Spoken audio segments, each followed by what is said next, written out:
So I'll just, how many of you are new here to this event today?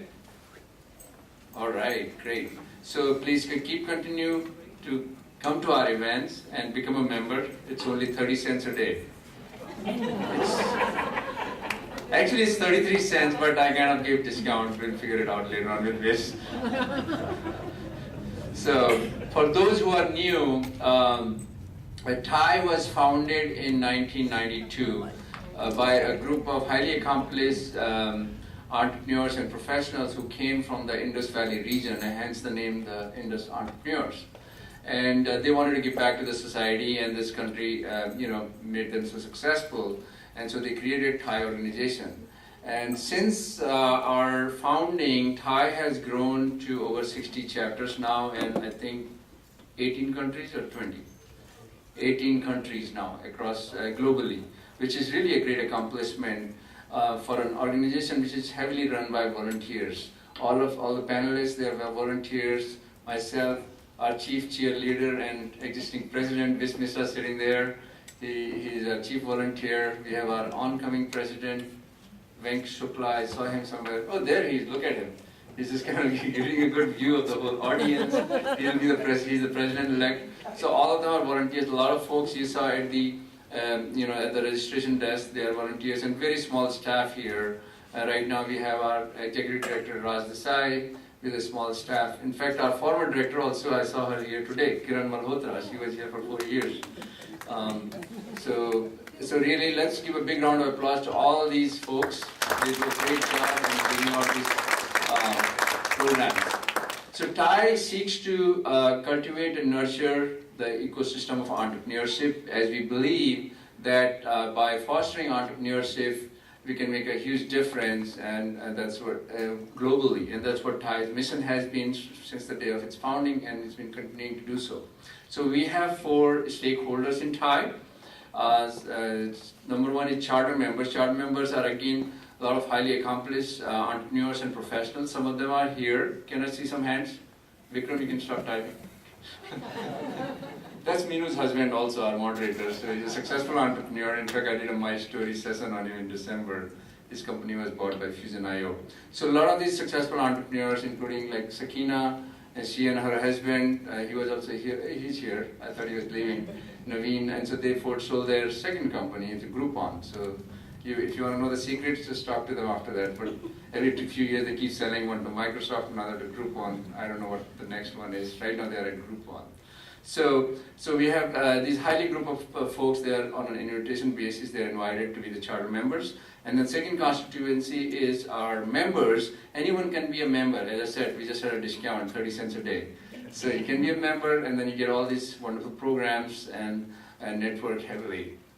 The third constituency is our sponsors who keep us financially, who support us financially, like Microsoft, SAP, a lot of venture capital firms, law firms, all these advisory firms like KPMG and in Deloitte, etc. And then the last but not the least are our volunteers. So they are our biggest contributor to having this organization become so successful. And what we do is, as I said, everything is around fostering entrepreneurship. Our key flagship event we hold every year in May, second week, is called TiECon. And it's been going on since '94. How many of you have been to TiECon? Wow, lots of them. And how many of you have been to every TiECon? So we've got 3, 4. Even I have been, it just happens, I've been going to these TiECon. If you haven't, you must go. It's a very electrifying event. 2 days of, we have about 4,000 attendees nowadays on an average, anywhere from 3,500 to 4,000. It's like a 2-day boot camp. You can meet investors, advisors, ideas, all kinds of things.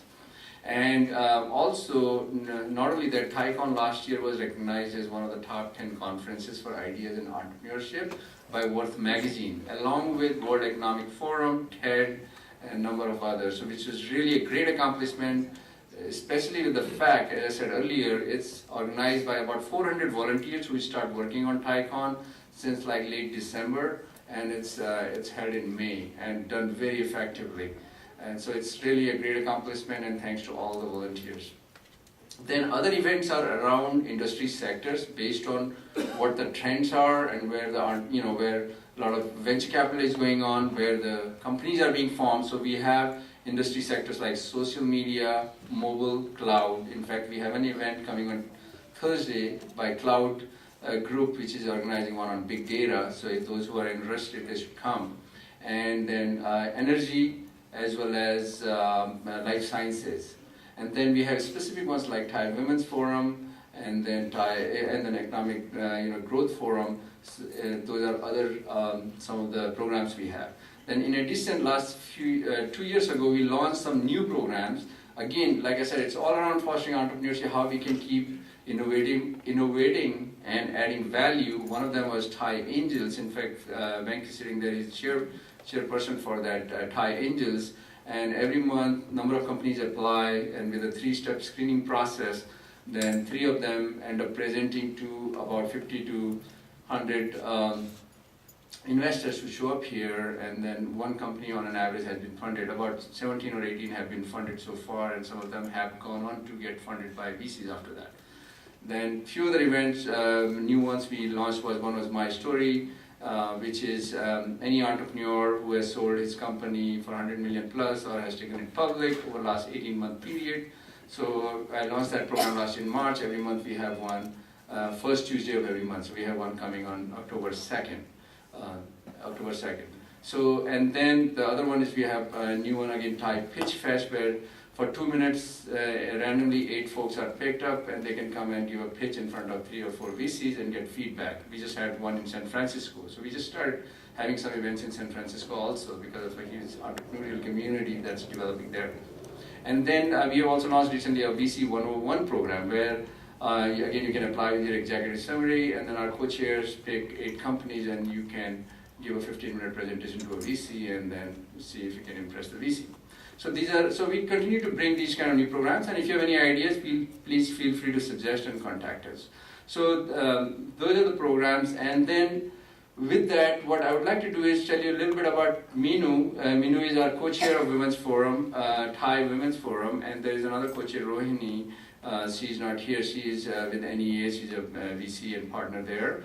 And Minu is a Senior Director of Engineering at Citrix Systems, as well as she's been part of startups and large companies, number of years of experience, and really appreciate Minu's taking on the leadership for continuing this Women's Forum here. And with that, let's give a big round of applause to her for organizing this great event.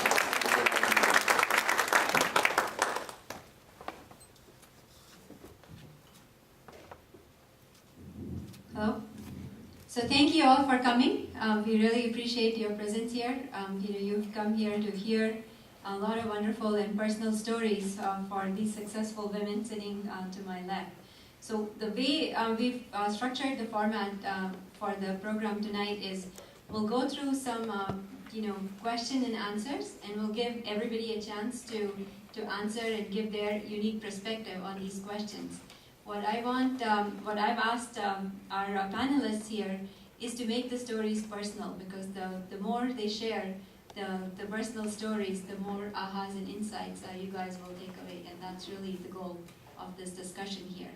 So we want to keep it to the time, so we will try to run the panel questions for the next 45-50 minutes, and after that we'll open it up to question and answers for the audience, so you can ask your own questions to the panelists.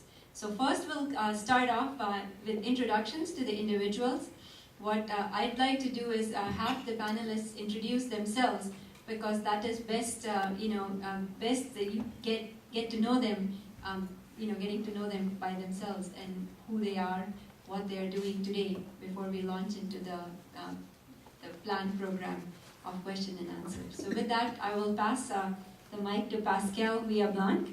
She's going to introduce herself. She's CEO at Yatas.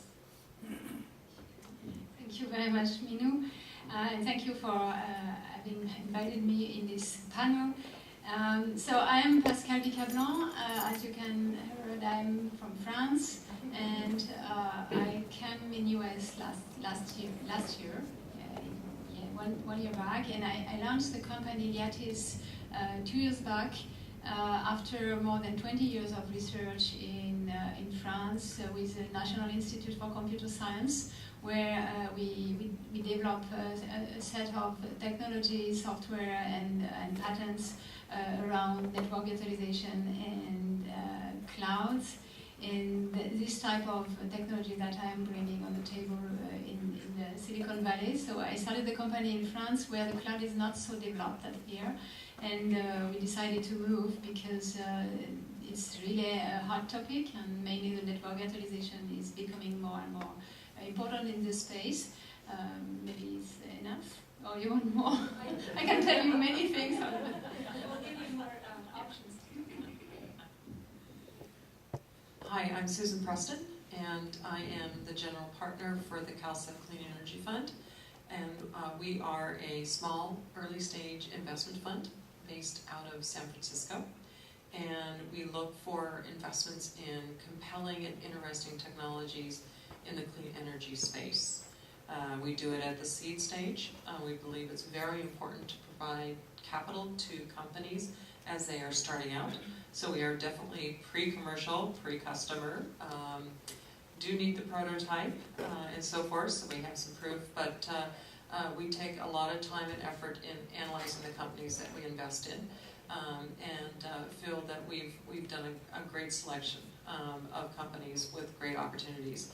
We have invested so far in thin film solar company, in enzyme enhancement biofuel company, energy efficiency lighting, and heat waste recovery, which is quite interesting, using thermoelectric materials of doing that. And then we are also invested recently in an ionic liquids electrolyte company. So we are trying to be quite diverse, but also looking at where we can add the value of both establishing and creating energy from a clean mechanism, but also in energy efficiency, that a non-watt is equally as good as a clean watt.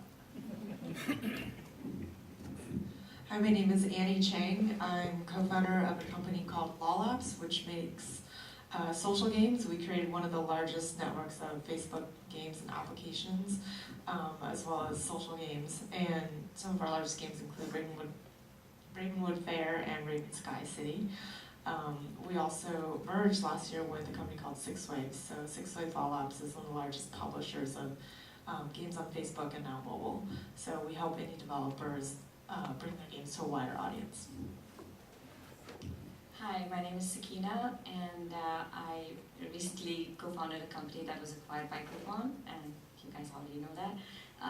Before that, I was at Google YouTube for about 5 years, where at YouTube I ran international for YouTube, so product as well as expansion. And at Google, I was responsible for Google Search, so a lot of my background is engineering and product management. Hi, my name is Sana Chaudhry. I'm the CEO and co-founder of a company called Yetizen. So quick question before I explain what Yetizen does. How many of you play games? Awesome. All right. So Yetizen has 2 arms. The first is the Yetizen Innovation Lab. So it is a 10,000 square foot space in the middle of San Francisco for game developers to come and learn from each other, to find synergies. It's currently sponsored by GameStop and Adways, so some really well-known companies that you would know of even if you don't play games. The other thing that we do is that we run a games accelerator. So we have up to 700 applicants every year, which are post-product, post-traction game companies, game platform plays that apply. And we take about 5 to 10 of these in 2 rounds a year to help accelerate them, which means setting them up with the right level of mentorship from veterans in game space. We have a little bit over 150 mentors at the Accelerator program right now, partnership deals, introductions to investors, and then also a lot of introductions to strategic investors and acquirers. Gordon here is from my team, who drove me. We were battling to traffic on the way here, so hope you like what we have to say. Thank you. So give all these ladies a round of applause before we start. As you can see, we have a diverse panel here from gaming, social media, as well as venture fund and cloud platforms. So, I think we should have a great discussion. So thank you. Thank you, everybody. So we'll get started with our question first. So the topic today that we have is successful women, innovation, execution, and drive. What is it that about women in the workplace, and how do we foster innovation, execution, and drive to bring businesses to success, and and success for every day in our workplace. So what I'm going to first question that we'll approach it is, how are women entrepreneurs, or how are women entrepreneurs here driving innovation, execution in their companies? What is it that they use uniquely, that's unique to them, to drive innovation and execution in their current companies? So we'll start with Sana at the other end. I thought you were explaining what the topic was. The question is, how do we drive innovation? Yes. So how do I personally drive innovation, or women in general? Just either or, right? So I actually think women, by their very nature, are generally just a lot more innovative than men.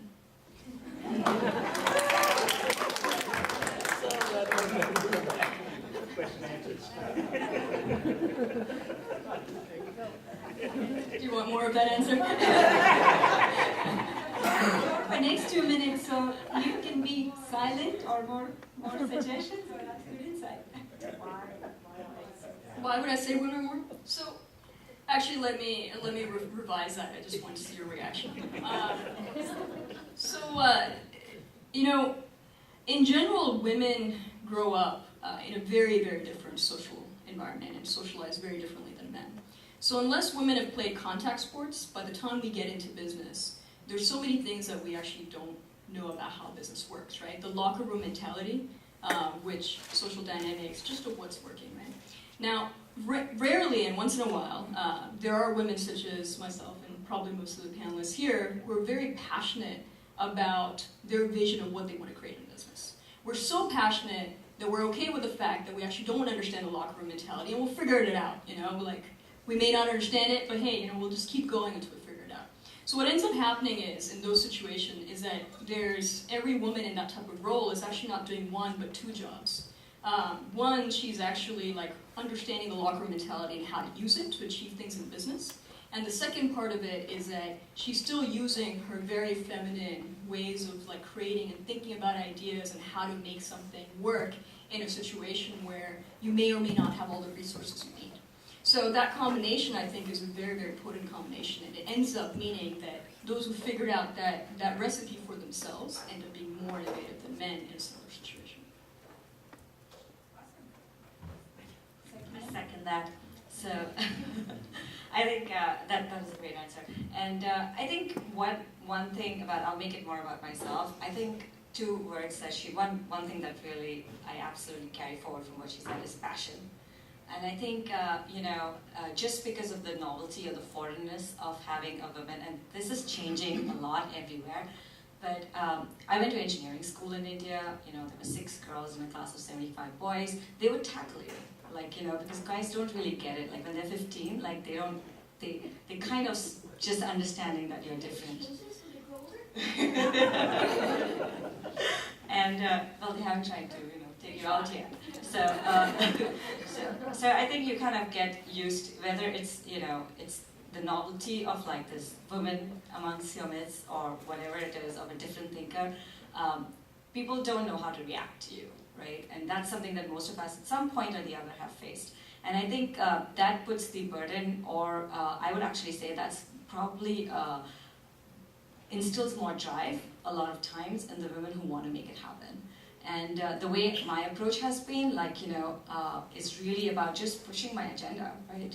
If I'm passionate about something and I truly believe in it, it's really about making people see my way through passion and really outworking everybody else around me. Persistence, absolutely. And I think, have you ever seen a 4-year-old girl wanting a Barbie doll? Like, she is really, really persistent. Right? So if you want, she will do everything. She will give you a dance, she will cry, she will tell you things that you want to hear, she will tell you things you don't want to hear, but she will get her way, right? So, of course, I'm grossly, this is more for entertainment value too, but it's just that I think persistence is the key, and, I think that's relevant to men and women both, but just given the fact that there might be, and I say might because I don't think there are as many challenges today as there were yesterday. There are more challenges today than there will be tomorrow for women in the workforce, and so I think that's one thing that's helped me a lot. So I think women are innovative in different ways from men. I mean, we know that women and men are different, right? Men will kind of have more of a brute force approach sometimes, whereas women tend to be more balanced and kind of receptive to who the different stakeholders are and come up with more creative solutions, and sometimes use some of the softer skills in coming up with innovative solutions. And then I also agree with you to your point, like women who have succeeded or kind of are doing different things, they've had to hear no throughout their lives, or oh, you can't do that. So it takes extra confidence and kind of going against your nature of being accommodating to just believe in yourself, basically. Thank you. I think a lot of what the other women, brilliant statements and quite entertaining as well, is that for me there is no gender difference in innovation. The idea of innovation is the ability of looking at the world and seeing something different, looking at the world and seeing a need and creating a value proposition from that need. What is different between men and women is the mechanism by which we execute. And that does come from the very early ages, and it does come from upbringing. It comes from expectations that are placed upon genders. And some of us are lucky enough that we had parents and mentors and peers who saw those aspects of us and supported it. And I think that's true for men or women. The difference we have seen historically is that women have been historically raised to be innovative at home. Men have been raised to be innovative at work. And we're really seeing a change in that. But the actual act of innovation, I think, is quite the same between them. And each mind is as creative as its input and its ability to cognitively understand the output of doing that. So you have a great panel of women who think outside the box here. I do agree it's still a man's world. And so you play by a man's rules, which is perfectly fine. Doing that, I've spent a lot of years examining and researching and working with women entrepreneurs throughout the years. And the women, I've had a number of panels that I've moderated with successful women. And we had one question from the audience one time, and it was a woman asking, well, when you go into a room and it's a bunch of VCs and it's all men VCs, don't you think about the fact that you're the only woman in the room? And I mean, I was as taken back by the question as I think that all the rest of the women panel. And I would challenge all the women here that did you ever even think you were a woman, or did you think you were somebody who wanted money and deserved it? And I think that's the inherent difference, is that, we may have different anatomy, but we both have similar goals, aspirations, and capabilities. So for myself, I don't know exactly if there are differences, and I would like to say that I avoid this type of questions. So I've always been in very men environments, so I don't see much the difference. But I like very much what you said about the passion. I think that that's a driver for me. It's a real way of pushing yourself ahead and ahead. And if you want to know more the tricks for how I do innovation, I think that brainstorming are very important for me. And for example, in the weekends when I am alone, when my team is taking rest, I do brainstorming for myself in front of my wall or my whiteboard. And in fact, during the brainstorming, maybe nothing happened. that I'm sure that in the morning at 4 o'clock I will have a vision, and then I will have to wake up and write down or phone or because I can't phone to France. So that's the basic trick is really to shake the head for this. But I am doing this with men, women. I don't care in fact. Thank you. I think those are really good insights. Passion, persistence, creativity, and just collaborative. I think that's awesome.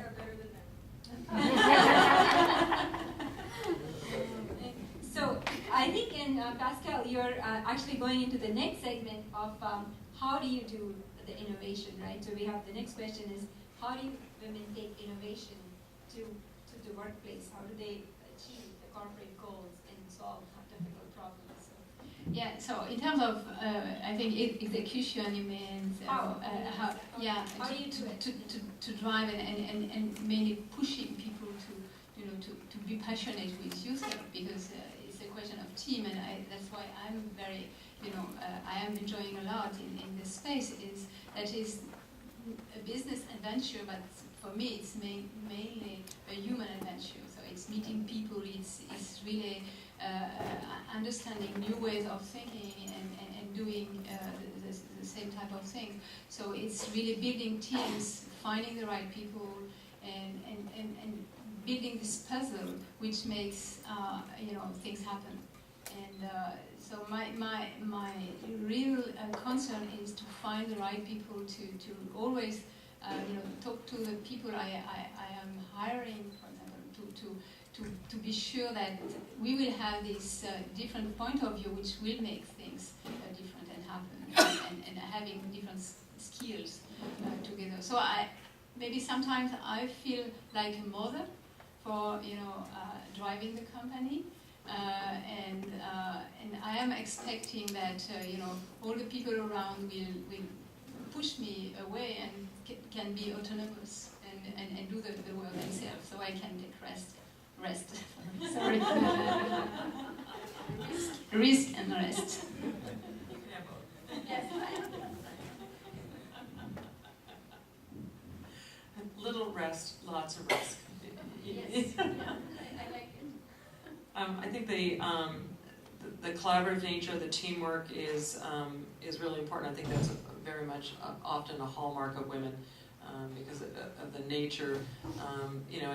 It's kind of a joke is that we're not that far out of the cave, and the men went off to hunt the whatever it was in the bush and everything else, and the women all stayed back at the village, and we had to collaborate. Language started with women, and it won't end. we started it first, so we're going to use it more. Do that. But from my standpoint, I take that to heart. And when I developed the fund, I actually did a different type of actual operational structure for this fund. In doing it, I took what I had experiences at both in the venture capital world and the angel investment world. So in the venture capital world, I believe that full-time managers are very important because you make an investment, but the most important part of investment is the follow-on. Engagement with the company, contribution to the company, helping the company grow is far more important than anything else that you can do. But the other part that I liked about angels was the collaborative nature, and that a lot of great minds together in the room coming up with really thoughtful questions and thinking and due diligence and making investment decisions. And so when I structured the fund, there's full-time managers, 2 of us, but our limited partners, which are both institutional and individuals, can see our deal flow. Every one of our investment committee meetings is open to every single one of our limited partners, and we usually get 6 to 12 limited partners at every single one of those meetings. And I have found it probably one of the most beneficial things that I could have ever done. They are highly committed individuals to the fund, but they love it. They absolutely love it, and they contribute at every single one of the meetings. Now, in forming this, I went around to a bunch of my friends that are VCs and told them what I was going to do, and they looked at me like I had absolutely lost my mind. You got to be kidding. I said, no, I think it's going to work great because I've spent 10 years in the angel world, and got a long time in the VC world, and it will work, and it has. And so I think that's something unique about women, that we think team-like, we think collaborative-like. We choose people to help us that have absolutely great skills, and we want to utilize those. So the question was, how do we innovate? I think it kind of depends on the stage. For example, people often ask, how do you come up with ideas for new games, or ideas for taking the game to the next level? And a lot of it is taking a step back and taking yourself out of your routine, because you're always so busy and have 100 things to do and a huge backlog. But sometimes we'll have set aside times for innovation, like an offsite retreat where it's like a different environment, which helps, or kind of like a break from the daily routine, so your brain's kind of in a different environment, and where your goals are not squeeze the next, like increase the retention or revenue numbers this much. It's what can we do on a bigger level. So I think some of that's just kind of making time in the schedule to innovate or take a step back, and also decoupling like the daily doing from the brainstorming. So when you brainstorm ideas, you're not judging them. Like any idea can go on the table, so it's not like they get pre-filtered before we even assess them. Having those stages different from analyzing whether it's a good idea, or what's the best fit for that. Like the idea generation is separate from the filtering and execution. And there's kind of techniques like that we like to use for innovation. So I think, I totally agree with the viewpoints about how women are different, and also how we want to innovate. In my personal experience, I would say it starts with like fostering a culture of respect, and I think whether it's men or women, or it's whoever it is at the table, just enabling everybody and anybody in the company to have a voice. And that's something we tried to do at our previous company, hopefully successfully. And the second thing is diversity. We had a team of 7, and each one was a different nationality. And I just think that just having more people at the table, whether it's more men, I'm not like, I very rarely do women's only events, because I just feel like just having a great dialogue and communication channel helps a lot in the early stages of whatever prototype you want to develop, whatever ideas you want to develop. Pixar does it really well. They have if anybody's read the Pixar Touch, if you haven't, I would highly recommend that book. They talk about a methodology for like innovation. And one of the systems they use is, any idea that comes up, it's a and approach to it, right? So you can't shoot down an idea. It's not a but no. There's no but, it's and this. So I think we tried to do that, and initially it felt a little bit like weird. It's like, this is crap, why are you even talking about this? That was the instinct for many people. But we kind of got to that point, and we realized that it was a very, very fun way of coming up with innovative ideas. Again, not really gender specific, applies to everybody, but the key is just respect for each other, as well as just having a diverse group at the table. So when I first saw this question, I was like, I have no idea how I'm going to answer that, because I think everything that I do in terms of innovation for how I build Yeti Zen comes more from the fact that I'm South Asian than the fact that I'm a woman. And what I mean by that is that in my company, my team, I've trained everyone to think about the idea of Jugaad. Any person we meet, we base, and Jugaad for everyone who's not South Asian, it basically, there's a polite definition and an impolite definition, so I'll do the polite one on the panel, you can ask me the impolite one later. But the polite one is basically when your back's against the wall, you have very little in terms of resources, how do you find clever and ingenious ways of making whatever you have to work and actually help you achieve your goal, right? So to me, that's more of a South Asian concept that I tend to have as a part of my personality. And I not only execute it day to day in how we run the business, but teach everyone on my team how to do it. And that's what makes us innovative, and we grow as fast as we have versus everyone else. But then I sat back and thought about it a bit. And I'm like, I think I intuit. I have a new hypothesis. I've yet to test it out, right? Which is that women in general probably have an easier time doing jugaad just because of how they think and creatively, like out of the box, right? Men tend to look at a problem and think about tools and the tools that they could use to achieve that. Whereas a lot of women I've seen actually tend to say, hey, I may not have the tools. What can I repurpose to work as a tool in order to achieve this? I have most of the people in my company, actually all the people in my company are men, so therefore it is a hypothesis that's yet to be tested. But I am here because I actually want to bring more women into Yetizen. So if you're a woman looking for a job and interested in gaming, talk to me. Awesome. We can test this together. So collaboration, teamwork, family-oriented, and Jugaad. Jugaad. Okay. We gotta have that offline talk to Sure. get the full scoop. I also have an essay on it on the Yetizen webpage, so look for Jugaad, the Essence of Entrepreneurship. All right, thank you. So I think you get some unique perspective from the women on how they bring innovation to the table.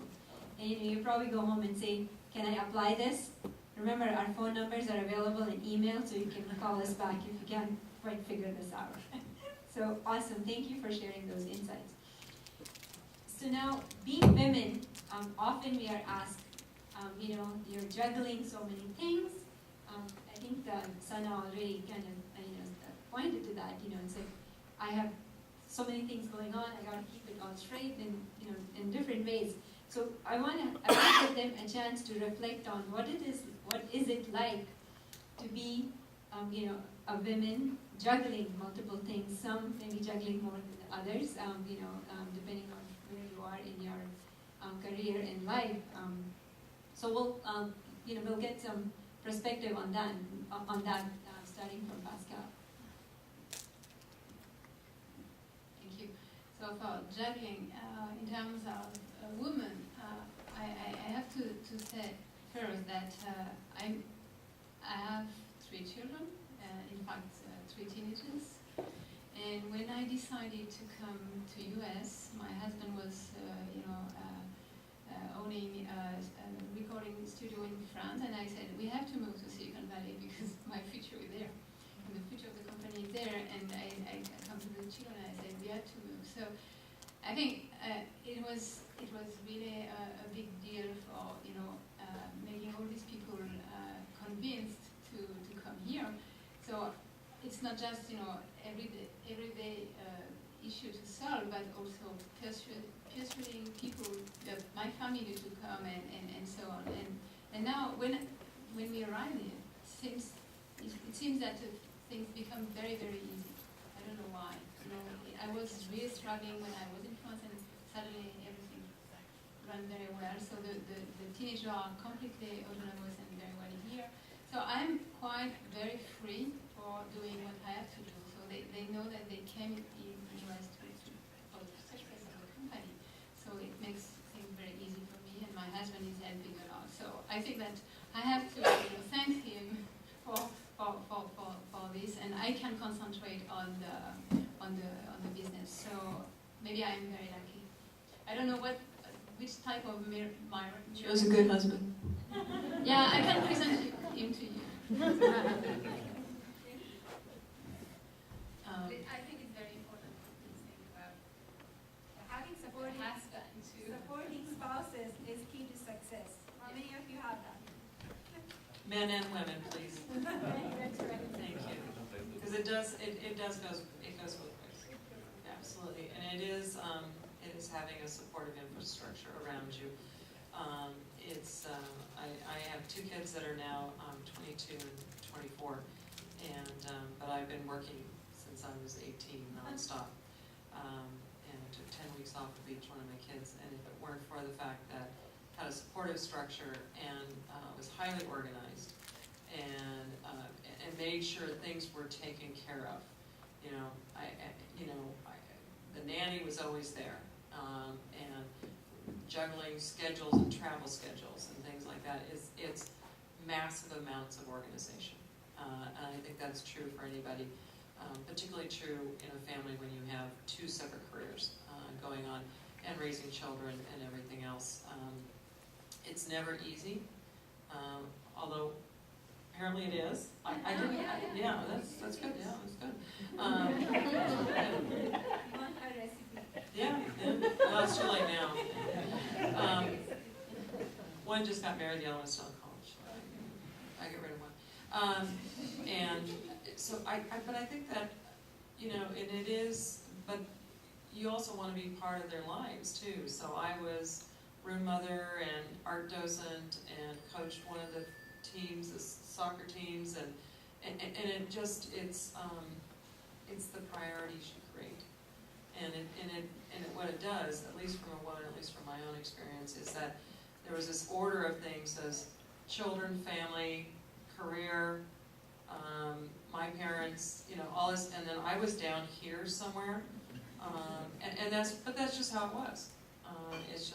It's how it was as the kids were growing, and that's okay because you get a lot of fulfillment on those other things. It's commitment, support, and organization. Yeah, basically, I mean, I don't have kids, so I'm sure that'll be a whole nother, you know, complexity of that. But, I mean, you know, for women and men, it is a matter of prioritization and deciding what's actually important to you.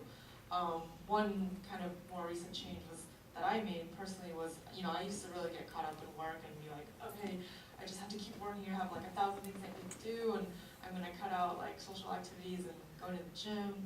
And you know, that just wears you down, and it's not a very sustainable way. You know, when I think about, okay, my health is very important to me, so I would just schedule that in and think about it not as time that I could be working, but time that is useful for my body and my brain to be refreshed and will ultimately make me better in all areas of life. So kind of seeing if there's ways to have, and thinking about that for, you know, socializing and everything else too. But just kind of basically prioritizing it and thinking about it from that perspective. Otherwise, it's really easy to just keep working. Yeah, I couldn't agree with you more. My husband and I co-founded the company together, and so we really had like nothing else to do other than work, right? We would like work till 3 a.m., 4 a.m., and like at the end of the first month, we realized we were completely exhausted because that's all we did. We never met anybody else. We just worked and then pitched and then raised money, right? So we pretty much didn't do anything else, and that's not sustainable. I also think like I couldn't agree more with prioritization. I think you have to really think for yourself what's important and learn how to make the minute stretch. That to me has been most important. And I think this is support system. Everybody talks about it. I think it goes both ways. For most successful men, people assume they have a supportive wife, and that's what she has to do, right? And you know, it's kind of a negotiation that doesn't really happen. And I think for most of us here on this table, we obviously have, if we have partners, we have fairly supportive partners to be able to be here, right? It's not possible. I just wanted to say that like Kleiner had a CEO summit, so I think sometime last week, and they had a thank you spouse dinner, right? Because I mean, they understand how important, like it's just funny, like just reading about that basically, because whether you're a man or woman, you do need a supportive spouse. And I think before you embark on an entrepreneurship journey, that's something you definitely want to understand and negotiate upfront. So when Minu sent this question over, I saw it and I thought to myself, what balance? Because the question was work-life balance. I'm like, balance? And it's not just because I'm a workaholic. The reason why I thought that is, again, like for me, everything I create and do, I am so passionate about that there is no separation between work and life, right? And I think the better question to ask, rather than how do you achieve work-life balance, which makes it sound like work is this really horrible job that you just end up doing day in, day out, and hopefully that's not the case for people here, right? If you're getting onto an entrepreneurship journey, it's not like that, right? If I'm really creating what I'm most passionate about, there is no fun time and work time. They're both one and the same thing. So that's why this question is really difficult for me to answer, because I'm always having fun. I'm having fun right now. And is this work? Is this not? I don't know. To me, it's the same thing. Being young helps.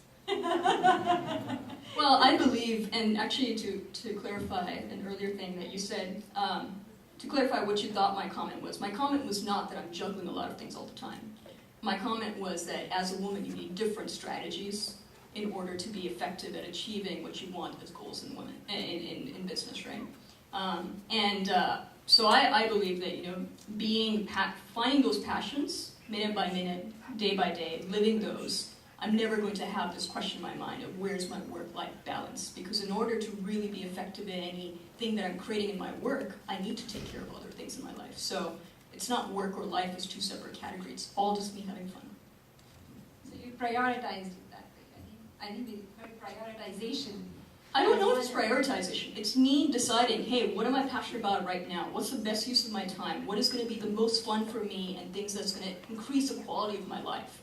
And if I answer that question and then just go for it, find my inner center for it and just go for it as I decide on a moment by moment, that ends up being my balance. Or I think what you guys are trying to understand by balance. I don't have a separation between work and life. You have children? So I do not have children, but I have. You say that. No, I do have a business partner who has this 3-month-old baby, right? And the same thing goes true for him. Like in our business, we figure out, when it makes sense for him to be doing things like being at Yeti Zen, right? And if it is, he also is trying to find what he's most passionate about and like making it work and figuring it out, right? So I don't. He's a man and he's not a woman, right? There's a difference. I don't know. He's a very involved father. I know that because the baby comes to the office. No, I think we'll give our audience a chance to ask some of their personal questions. I know work-life balance is always a topic that people say is mundane. We've heard enough about it, but that really brings out the inner truth, inner feelings for a lot of people, because it takes a lot to be successful and to be here, or to be there. Maybe we all have challenging situations that we have to deal with. Sometimes both people have important meetings, but yet the sick kid needs to be dealt with, right? So somebody has to step up and say, okay, I'll go the extra mile one way or the other to make that all come together. So,